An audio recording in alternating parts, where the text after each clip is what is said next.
This is Hannibal here from the HannibalTV.com with a daily news update. I'm going to go through the Royal Rumble results and give some news at the same time. I have to say, I couldn't even watch the highlights. I just basically skimmed through the highlights. According to Dave Meltzer, Brock Lesnar and Edge got the biggest pops of the night as far as when people came in to the Royal Rumble. I did listen to their reviews of the Royal Rumble. Of course, after hearing for years that The Rock was going to face Roman Reigns at WrestleMania and having all these tickets sold, it seems like it's going to be a very flat WrestleMania. No Austin and no Rock at the Royal Rumble. But let's get into it. As far as the main event, no surprise to anybody. Roman Reigns defeated Kevin Owens. Kevin Owens had a big botch, falling off the top rope in this match. I did watch on YouTube the end of the match, and this is what I've been saying. Like, there's no believability to wrestling anymore. We knew it's probably going to be Sami Zayn against Roman Reigns at Elimination Chamber because Sami Zayn was already on the chairs. But like, Roman Reigns turns his back on him, and very slowly Sami Zayn hits him with the chair right in front of the Usos, who don't try and stop him. And then he just stands there knowing that they're going to attack him, waiting for them to attack him after. So like, in a real situation, if you're in a gang fight and you hit the gang leader with the weapon, are you just going to drop the weapon and let the other gang members attack you? Or are you going to hit the guy and scoot out of the ring and try and take your buddy Kevin Owens out of there before they can all attack you? Or are you just going to wait, drop your weapon, and let these guys attack you? In a real gang fight, you'd hit the one guy with the weapon, then hit the other two instead of just sitting there waiting for him to do the old slap on his thigh. Super kick to you. So again, wrestling is it's not believable. Cody Rhodes wins the Royal Rumble, so it's going to be Roman Reigns against Cody Rhodes at the Royal Rumble. LA Knight against Bray Wyatt. Negative reviews from everyone who saw this match. I did watch the end, which is really funny. They had Uncle Howdy jump off a balcony onto LA Knight, but he completely missed LA Knight. Fans caught it on their cell phone cameras. I guess WWE had an edited version that they put out there, but it's funny that was the finish, and there was like something in the stage where obviously there was something safe for him to fall on, but he completely missed LA Knight, and again, predictable. We all knew Bray Wyatt was going to win that championship in the Women's Royal Rumble match. Rhea Ripley won. Nia Jax returned. Chelsea Green returned. Had about 5 seconds in the Royal Rumble. Logan Paul returned in the Royal Rumble. He was number 29. Originally, it appeared like he was going to wrestle John Cena at WrestleMania. Now it's looking more like it's going to be Logan Paul against Seth Rollins, according to the reports I've read. So, and Rey Mysterio supposedly got hurt on SmackDown, so they didn't use him on the Royal Rumble. So, again, for people that like this stuff, enjoy. But as I said, I couldn't even sit through the 14-minute highlight video. So I'm glad I didn't order it. Bill, it is geared to children. It is a children's product. I don't understand why their median audience is like guys over 60. I don't understand grown men that can still watch it. I really don't understand. Alexa Bliss did win. Yeah, it seems like Cody Rhodes didn't get a great reaction. Hello, Grandma Daisy. Piper's doing well. She's resting right now. Hello, Al.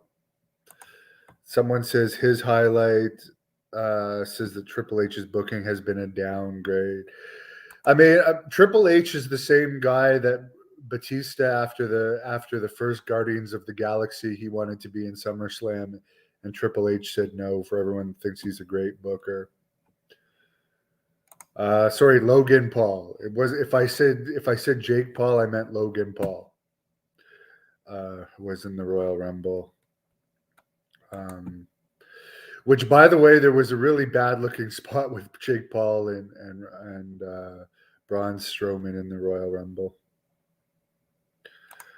Someone says he had more fun watching Raw with The Undertaker. Someone says Royal Rumble. I mean, I just think it's funny that Triple H is acting like it was the fans that put the idea in the head that The Rock was going to return, and now he's not in shape. I mean, he had years to get in shape. So let's face the facts. He didn't want to do it. I think it's funny that Triple H is like, The Rock would do everything possible to be able to do it, but he just couldn't get into shape. I mean, I just don't buy that. You didn't make him a good enough offer to come back. Yes, John, here in Orleans, the suburb of Ottawa that we're both in, there's more snow. You guys probably can't see it outside. Let's take a look. No, the sun's blocking it, but there's basically a snowstorm out there.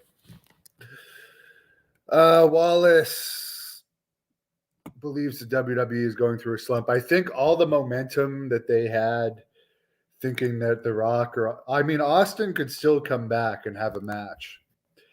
Maybe he just didn't want to put Roman Reigns over. Who knows? But I just think that their regular roster being in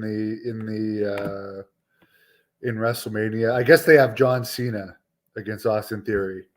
But I mean, that's predictable too, that John Cena is going to put Austin Theory over. So, anyways, I'm glad I didn't watch. Michelle McCool, the notable thing was she came out of the crowd for her place in the Royal Rumble. It's funny, and I love The Undertaker, but I think the only reason that they act like Michelle McCool is such a legend is because she's married to The Undertaker. So they do it out of respect to The Undertaker, but I don't think she was ever crazy over or anything. And Kofi Kingston fucked up his spot. He was supposed to go out of the ring and land on a chair, but he missed the chair, I guess, and got eliminated. The other thing that was fucked up, I guess Booker T was thrown out between the first and second rope, but WWE covered it up. But some of the live fans are reporting he wasn't actually thrown over the top rope.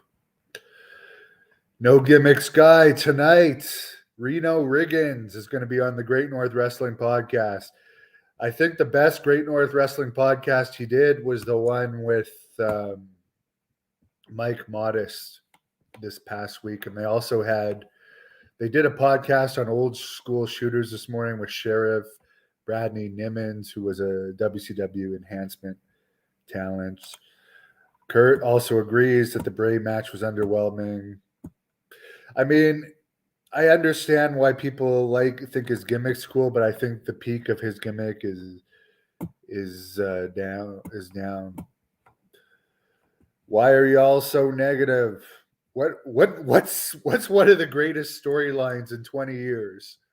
A guy that hits a guy on the back with a chair and then puts the chair down and just waits to be attacked. If you guys, the smart marks, think that's a great storyline because Sami Zayn is a smart mark wrestler that the smart marks like.